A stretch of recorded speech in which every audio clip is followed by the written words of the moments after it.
Hey dear students, welcome back to our channel. बच्चों, last जो हमारा क्वेश्चन था काफ़ी इंटरेस्टिंग था, जहाँ पर हमने देखा कि अपने लोकेशनल एडवांटेज की वजह से किस तरह से कुछ लोकेशन जो है अपना बेनिफिट जो है वो लेते हैं अपने लोकेशन के वजह से, राइट। तो आज जो हम करने वाले हैं वो है हमारा question number 9।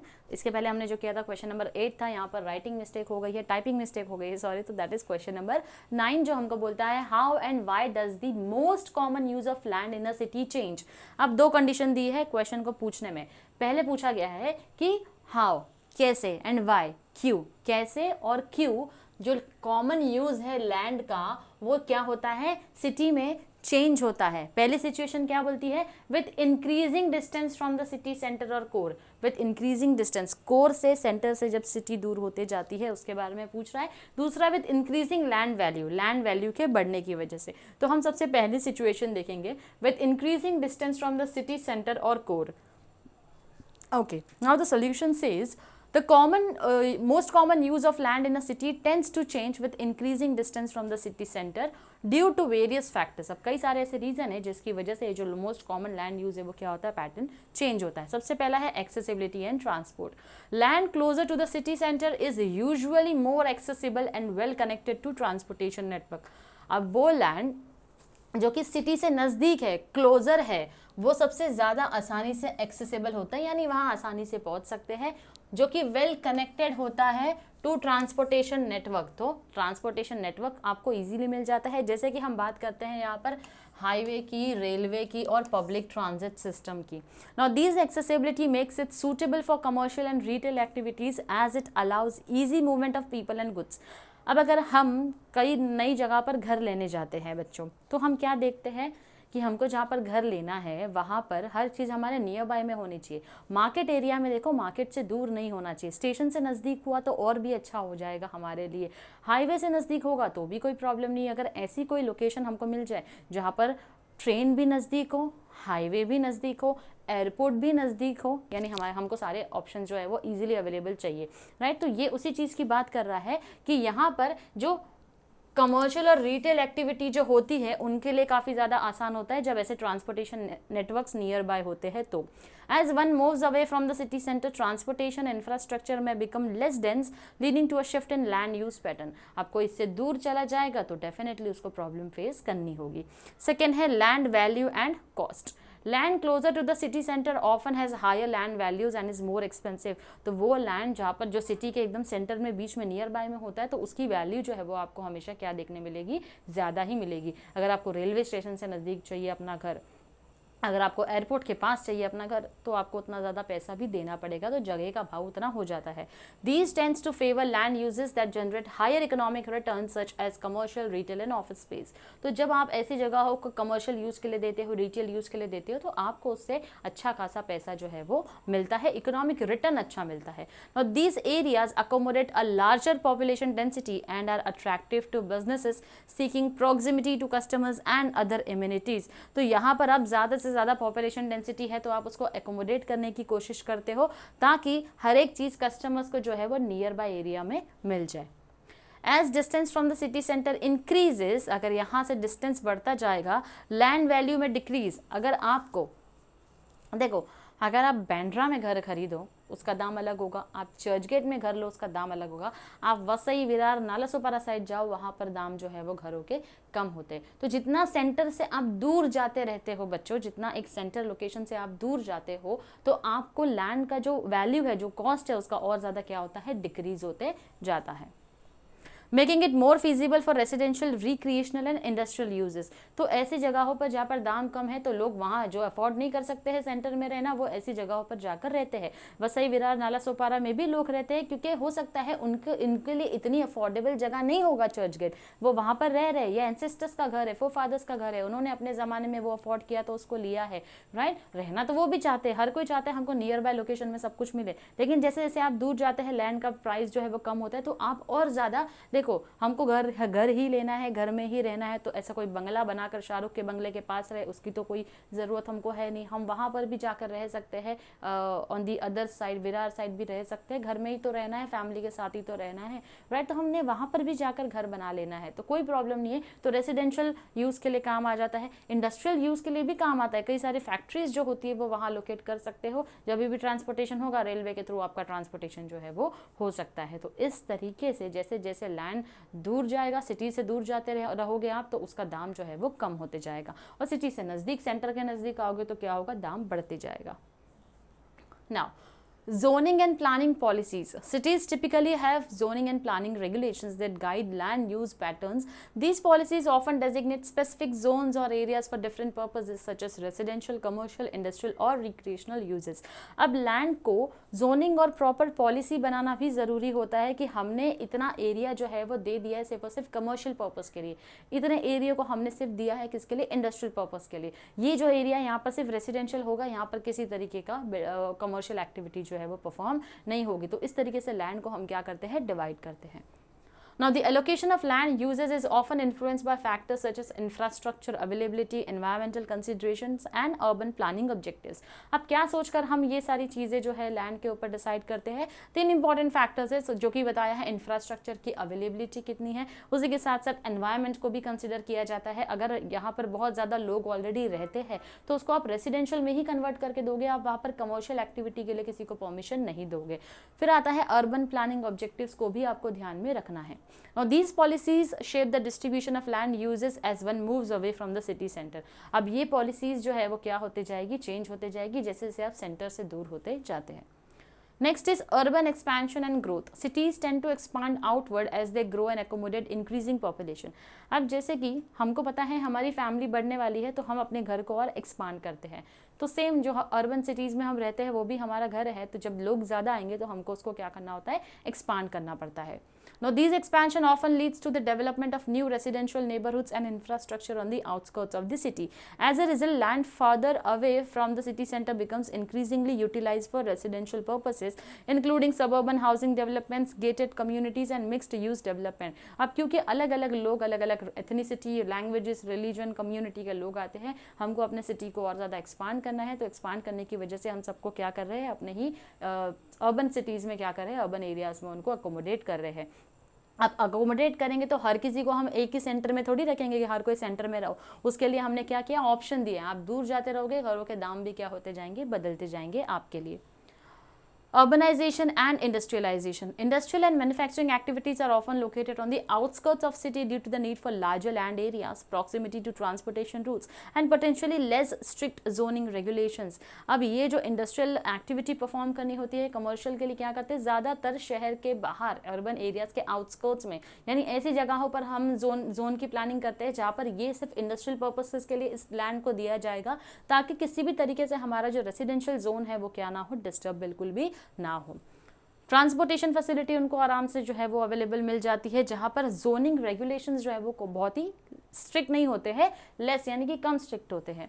As a city expands, industrial areas tend to establish away from residential zones. अब जैसे जैसे सिटी एक्सपांड हो रही है तो इंडस्ट्रियल एरिया जो है वो रेसिडेंशियल से क्या होते जा रहा है, दूर होते जा रहा है। Minimising potential conflicts and environmental impact, तो कहीं ना कहीं एनवायरमेंट को भी हार्म ना हो, लोगों को भी हार्म ना हो हमारी वजह से, और हम अपनी कमर्शियल एक्टिविटी भी परफॉर्म कर रहे हैं।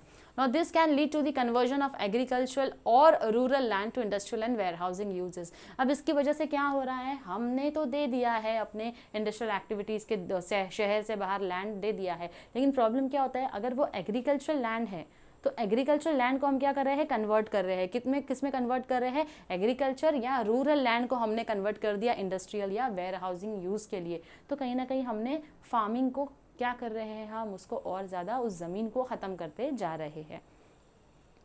फिर आता है ओपन स्पेस एंड रिक्रिएशन। तो land farther away from the city centre often provides opportunities. अब वो लैंड जो थोड़ा सा दूर रहेगा, कहाँ से, सिटी के सेंटर से दूर रहेगा, वो कैसी अपॉर्चुनिटी देता है डेवलपमेंट की, कि ओपन स्पेस एरिया दे दो, पार्क्स दे दो, रिक्रिएशनल एरियाज बनाकर दे दो।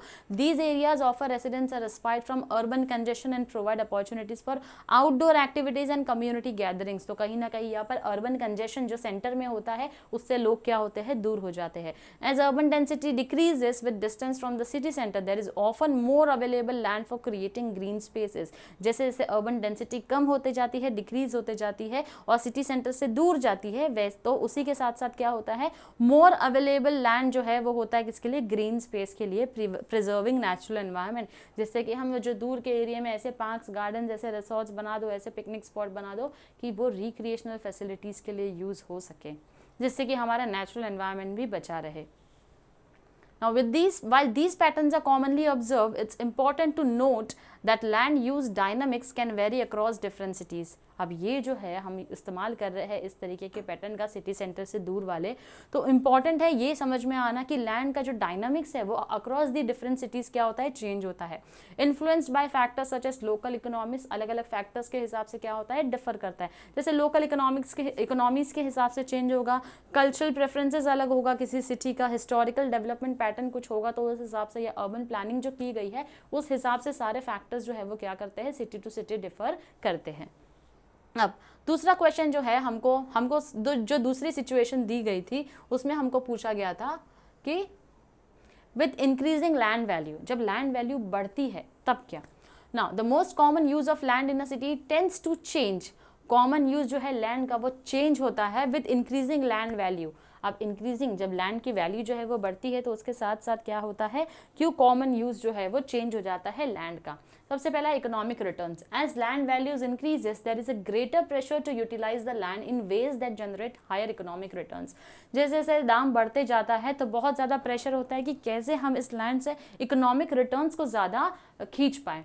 Land uses that can generate higher profits or rental income such as commercial, retail and office spaces become more financially viable in areas with higher land values. जिस जगह की land की value बहुत ज़्यादा होगी उससे हमको इकोनॉमिक रिटर्न चाहिए, तो ऐसी लैंड को हम किसके लिए दे देते हैं, कमर्शियल या इंडस्ट्रियल पर्पसेस के लिए दे देते हैं, जिससे कि हमको उससे ज़्यादा बेनिफिट मिले.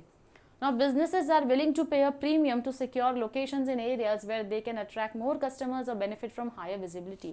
अब businesses क्या चाहते हैं, प्रीमियम अमाउंट पे करते हैं कि रेंटल इनकम तुमको चाहिए, हम इतना भाड़े पे लेने के लिए तैयार है क्योंकि ये एक ऐसी जगह है जहाँ पर कस्टमर्स ज़्यादा अट्रैक्ट होकर आएंगे.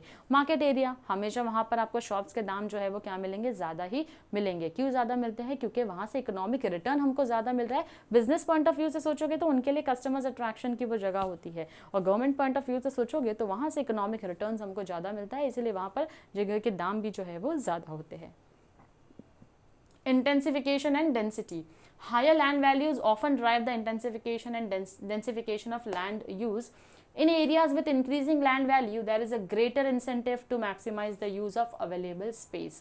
This can lead to construction of taller buildings. Okay. Densification, यहाँ पर बात चल रही है लैंड के यूज़ के बारे में, जहाँ पर increasing in areas with increasing land value there is a greater incentive to maximize the use of available space. This can lead to construction of taller buildings, mixed use developments or conversion of single story structures into multi story buildings. अब जहाँ पर जगहों के दाम ज़्यादा होंगे हम वहाँ पर क्या करेंगे, और ज़्यादा टॉलर बिल्डिंग कंस्ट्रक्ट करेंगे ताकि ज़्यादा से ज़्यादा लोगों को अकोमोडेट करें तो ज़्यादा रिटर्न्स उसके हमको मिले. मिक्स्ड यूज डेवलपमेंट के लिए काम आ सकती है, जो सिंगल स्टोरेज स्ट्रक्चर है उसको हम मल्टी स्टोरेज स्ट्रक्चर बिल्डिंग जो है वो उसमें कन्वर्ट कर सकते हैं. The goal is to accommodate more activities and increase the return on investment per square foot. गोल क्या है, ज़्यादा से ज़्यादा लोगों को मिक्स डेवलपमेंट कल्चर करके रेसिडेंशियल भी लगाओ, कमर्शियल भी लगाओ, ज़्यादा पैसा हम उससे क्या कर सकते हैं, बना सकते हैं. Then it says gentrification and redevelopment. Rising land values can trigger gentrification in certain neighborhoods. अब gentrification क्या होता है? It is a process of an area undergoing transformation, often characterized by the influx of wealthier residents, businesses and improved amenities. यानी ऐसा area जो कि क्या हो रहा है, completely transform होने वाला है. जैसे कि आप देखते हैं स्लम एरिया होगा, कोई प्राइवेट बिल्डर आ गया तो वहाँ पर वो क्या चाहता है कि इस तरीके से कंस्ट्रक्शन हो कि करोड़ों में इसका दाम जो है वो जाना चाहिए, तो उसको हम बुलाते हैं gentrification. Process of an area undergoing transformation. तो ट्रांसफॉर्मेशन कैसा, जहाँ पर आप बहुत ही बेटर एम्यूनिटीज़ दे सको. आपने ऐसा टावर बना दिया जहाँ पर आपने जिम फैसिलिटीज़ जो है वो अवेलेबल करके दे दी है, रेस्टोरेंट अवेलेबल करके दे दिया है, उसी के साथ साथ आपने उनको स्विमिंग पूल की फैसिलिटी अवेलेबल दे दी है. तो ये सारी चीज़ें एक बहुत ही बड़ा ट्रांसफॉर्मेशन जो है वो लैंड एरिया का होता है. Now as land values increase, developers developers and investors may be more inclined to acquire older or underutilized properties and redevelop them into upscale residential or commercial projects to capitalize on the potential profits. अब जब पता चलता है कि ऐसा कोई project हमारे सामने आ रहा है जहाँ पर एक पूरे स्लम एरिया को ख़त्म करके हम उसको बहुत ही एमिनिटी वाले एरिया में ट्रांसफॉर्म करने वाले हैं, तो ऐसे वक्त में जितने भी इन्वेस्टर्स होते हैं वो भी आकर इन्वेस्ट करना चाहते हैं। क्यों? क्योंकि उनको पता है कि इसको कमर्शियल एक्टिविटी के लिए, रेजिडेंशियल एक्टिविटी के लिए दिया गया, तो यहाँ से पैसे बहुत अच्छे खासे रिटर्न हमको मिलने हैं। तो ऐसे वक्त पे इन्वेस्टर्स भी आकर अपना पैसा उसमें लगाते हैं for better economic returns. Shifts in zoning and planning policies. Now increasing land values can prompt changes in zoning and planning policies. जब land value बनता है, बढ़ते जाता है, तो zoning policy भी हमारी change होती है। Local authorities में reevaluate land regulations to accommodate the demand for higher value uses.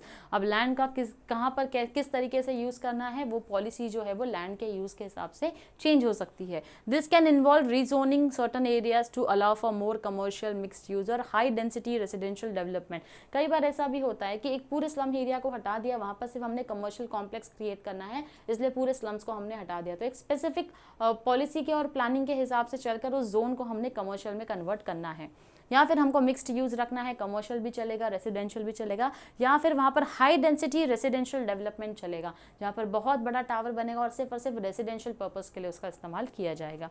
The aim is to align the land use regulations with market dynamics and the economic potential of the land. Land के economic potential के हिसाब से हमको क्या करना है, और market dynamics जो चल रहा है, जो मार्केट में चेंजेस आ रहे हैं, उस हिसाब से हमको क्या करना पड़ता है, उस लैंड का यूज जो है वो करना पड़ता है। Demand from prime location. Now, high land values often reflect a strong demand for locations that offer proximity to key amenities, transportation hubs, and desirable neighborhoods. Now, areas with high land values are often in close proximity to city centers, central business districts, or areas with high employment opportunities. अब हम चाहते हैं proximity, यानी कि हमने अगर इतना पैसा पे करना है तो हमको सारी चीज़ें अपने आसपास चाहिए। स्कूल चाहिए नज़दीक में, कॉलेज चाहिए हमको नज़दीक में, हमारे जो हमारे प्रेयर की जगह है वो हमको नज़दीक में चाहिए, मंदिर, मस्जिद, गुरुद्वारा जो भी है हमारा, वो सब हमारे नज़दीक में चाहिए, चर्चेस नज़दीक में होना चाहिए, हमारे रेलवे स्टेशन नज़दीक में होना चाहिए, बस डिपो नज़दीक में होना चाहिए। तो हम ये सारी फैसिलिटीज़ भी देखते हैं जब हमको क्या करना है, जब हमको रहना है अगर कहीं पर। तो as land values increase, competition for this prime location intensifies. अब ये प्राइम लोकेशन बन जाता है सॉरी, प्राइम लोकेशन है जहाँ पर हर चीज़ नज़दीक में है, तो उसके दाम और क्या होते जाएंगे, बढ़ते जाएंगे, leading to a shift in land use toward more lucrative and desirable activities. Now, limited supply of land. Now, in urban areas, the supply of availability of land is often limited. जो land की availability होती है urban areas में वो थोड़ी सी कम होती है। As land becomes scarcer, its value tend to rise. अब क्योंकि कोई भी चीज़ अगर कम में होगी तो उसके दाम जो है वो क्या होंगे, हमेशा बढ़ते ही जाएंगे। Now the scarcity of land can drive up prices and incentivize more intensive land use to maximize its value. अब ये क्योंकि जगह जो है हमारे पास वो कम है तो हमने उसके प्राइसेस को और ज़्यादा बढ़ा दिया, तो उसका जो यूज़ है वो और ज़्यादा मैक्सिमाइज हो जाएगा। Now this can result in a shift from low density uses such as agriculture or open space to higher density uses. अब इससे क्या होगा, एक शिफ्ट हो जाएगा। लो डेंसिटी यूज जिसको एग्रीकल्चर के लिए या ओपन स्पेस के लिए, पार्क्स या गार्डन्स के लिए इस्तेमाल करना था, तो हमने उसको हायर डेंसिटी यूज बना दिया to make efficient use of limited land resources. अब क्योंकि लैंड का ऐसा रिसोर्स है जो कि हमारे पास लिमिटेड उसकी अवेलेबिलिटी है, तो हमको उस हिसाब से उसका यूज जो है वो प्रॉपर प्लानिंग के साथ करना पड़ता है।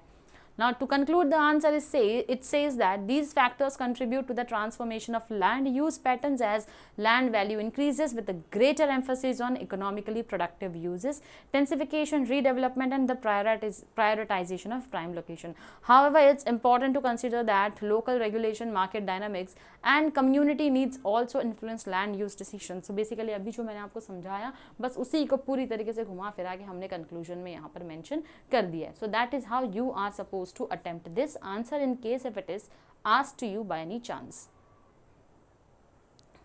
Okay.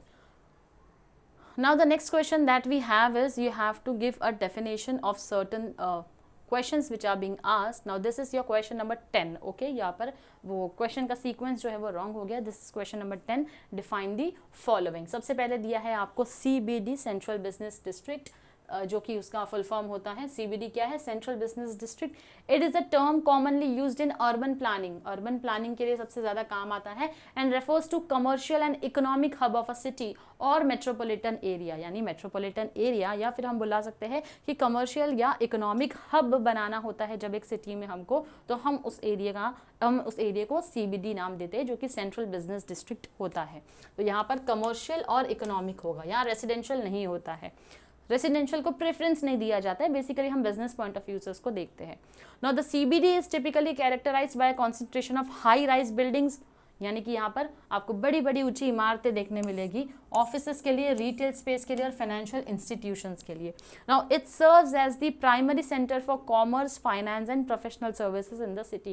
जो सबसे ज़्यादा इसका जो प्राइमरी सेंटर है, ये जगह जो CBD हम बोलते हैं, सेंट्रल बिजनेस डिस्ट्रिक्ट, ये किसके लिए है, ये होता है कॉमर्स के लिए, फाइनेंस के लिए और प्रोफेशनल सर्विसेज के लिए एक शहर में। It has very few residential areas as the cost of land is very high. अब क्योंकि बिजनेस पर्पस, कमर्शियल पर्पस के लिए यूज़ होता है, तो हमने इसका कॉस्ट इतना ज़्यादा रखा है कि ये रेसिडेंशियल पर्पसेस के लिए यूज होगा, लेकिन बहुत कम यूज होगा। रेसिडेंशियल के लिए लोग ज़्यादा यहाँ रहना प्रेफर नहीं करेंगे, क्योंकि ये कमर्शियल और इकोनॉमिक हब होता है किसी भी सिटी का। अब आप मुझे कमेंट में बताएंगे कि हमारे मुंबई शहर में CBD एरिया किसको बोला जाता है, ये आप मुझे कमेंट सेक्शन में बताएंगे।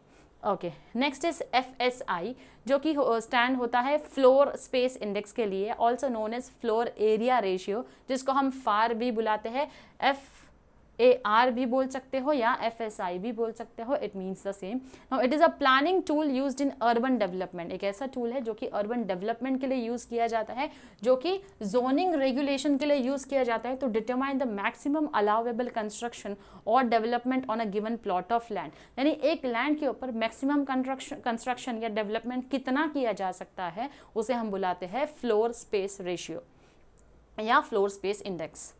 Now FSI is expressed as a ratio of the total floor area of a building, यानी कि इसको कैसे रेशियो में कन्वर्ट करते हैं, total floor area of a building to the area of the plot on which it is constructed, यानी कि इसका रेशियो कैसा बनेगा, total floor of a building, कितने फ्लोर की बिल्डिंग बन रही है और कितना एरिया उस प्लॉट पे क्या किया गया है, अलॉट किया गया है कंस्ट्रक्ट करने के लिए। Now, the FSI value indicates the intensity or density of development permitted on a particular site. यानी FSI वैल्यू जो है वो डेंसिटी बताती है डेवलपमेंट की, जितनी डेवलपमेंट की परमिशन हमको एक पर्टिकुलर साइट पे मिली है। A higher FSI allows for more construction और usable floor space. अगर FSI उसकी बहुत ज़्यादा है तो आप उसको कंस्ट्रक्शन और more usable floor space की परमिशन देते हैं, while a lower FSI imposes restrictions on the amount of built up area. अगर FSI हायर है तो आप ज़्यादा कंस्ट्रक्शन की परमिशन देते हैं, FSI कम है तो लोअर परमिशन मिलती है। Now the specific regulations regarding FSI can vary between different cities, regions and countries. तो FSI जो है वो अलग अलग शहर, अलग अलग स्टेट, अलग अलग देश के हिसाब से क्या होती है, चेंज हो सकती है। Okay, the next concept is decibel. Decibel हम सब ने सुना है, साउंड को मेजर करने के लिए जो मेजरमेंट यूनिट होता है, जैसे कि हमने वेजिटेबल्स को केजी में हम क्या करते हैं, काउंट करते हैं, हम सेंटीमीटर्स या मीटर्स में क्लॉथ को कैलकुलेट करते हैं, वो उसकी मेजरमेंट यूनिट होती है। सिमिलरली साउंड को जो मेजर करते हैं उसकी यूनिट जो होती है उसको हम बुलाते हैं dB, दैट इज, इसको इस तरीके से लिखा जाता है dB, which is decibel. Decibel is a unit of measurement used to quantify the intensity or level of sound or acoustic signals. तो साउंड को मेजर करने का जो यूनिट है वो होता है decibel. Now it is a logarithmic scale that compares the measured sound pressure level to a reference level. अब जो साउंड का प्रेशर है उसको क्या किया जाता है, डेसिबल से मेजर किया जाता है। The decibel scale is commonly used because it allows for a wide range of values to be expressed in the more manageable and practical format. Decibel scale क्यों इस्तेमाल किया जाता है, अगर कहीं ना कहीं नॉइस पोल्यूशन बढ़ रहा है तो हमको स्केल से पता चलता है कि कितनी साउंड एक ह्यूमन के ईयर्स जो है वो बर्दाश्त कर सकते हैं। अगर उससे ज़्यादा बढ़ रहे हैं तो चांसेस है किसी को हियरिंग प्रॉब्लम भी हो सकता है, हियरिंग साइट लॉस हो सकती है। तो उसकी वजह से क्या होता है, उसकी वजह से हम क्या करते हैं, डेसिबल स्केल्स के थ्रू मेजर करते हैं कि कितनी ज़्यादा साउंड जो है वो इस यूनिट मेजरमेंट से एक्सप्रेस की जाती है, कि पता चलता है इतना लेवल है, अगर इस लेवल को क्रॉस कर रहा है दैट मीन्स नॉइज पोल्यूशन और ज़्यादा बढ़ रहा है। तो इस तरीके से डेसिबल जो है वो साउंड को मेजर करने की यूनिट होती है। Okay, so the next question that we have is why mangroves considered as the lungs of the city of Mumbai. तो ये जो क्वेश्चन है ये थोड़ा सा ज़्यादा डिटेल में है। नेक्स्ट जो हमारा क्वेश्चन होगा वो एक साथ में होगा, क्वेश्चन नंबर 11 एंड 12। उसके बाद हमारे शॉर्ट नोट्स हो जाएंगे, तो वो जो है हम अपने नेक्स्ट लेक्चर में कंटिन्यू करेंगे। अगर आपको किसी भी तरीके का डाउट है तो आप कमेंट सेक्शन में हमें बता सकते हैं। Till then stay tuned to our channel. Thank you very much.